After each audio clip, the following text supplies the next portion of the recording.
আর আমি যদি 10 কোটি টাকা পাই, সেই 10 কোটি টাকা 5 কোটি টাকা সাংবাদিকের ওয়েলফেয়ার ট্রাস্ট করে সেখানে একটা ট্রাস্ট বানিয়ে সেটা খরচ করবো। সাংবাদিকের ওয়েলফেয়ার, আমাদের অনেক দরিদ্র সাংবাদিকরা, সকল সাংবাদিকদের চেহারা একরকম না, অনেক সাংবাদিকদের চেহারা অত্যন্ত খারাপ, ট্রিটমেন্ট করতে পারে না। আমার নিজের অনেক উদাহরণ আছে।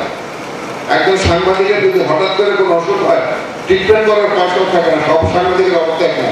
5 কোটি টাকা ব্যয় হবে সেই সমস্ত ওয়েলফেয়ার ট্রাস্টে, আর 5 কোটি টাকা ব্যয় হবে একটা ইনস্টিটিউট করবো কুমিল্লা প্রেস ক্লাব এবং অন্যান্য সাংবাদিকদের সাথে নিয়ে। আমরা কুমিল্লা থেকে শুরু করবো মরাল ডেভেলপমেন্ট অফ দি জার্নালিজম, এটার উপরে আমরা একটা ইনস্টিটিউট তৈরি করবো, যাতে সাংবাদিকরা জাতির বিবেক সেবা কাজ করতে হবে, সাংবাদিকরা যেন সমাজের বিবেক সেবা কাজ করতে হবে, সাংবাদিকরা যেন কারোর কাছে বিক্রি না হয়ে যেতে হয়। এই জন্য 5 কোটি টাকা আমরা একটা ইনস্টিটিউট তৈরি করবো। ভিপিজিপি মাহফুজকে দিয়ে মামলাটা করিয়েছিলাম। কোন আদালত রায় দিচ্ছে এই যে জিনিসগুলা একটা রিপোর্টের দরকার, আপনি সেই জিনিসটা আগে বলেন। অনেক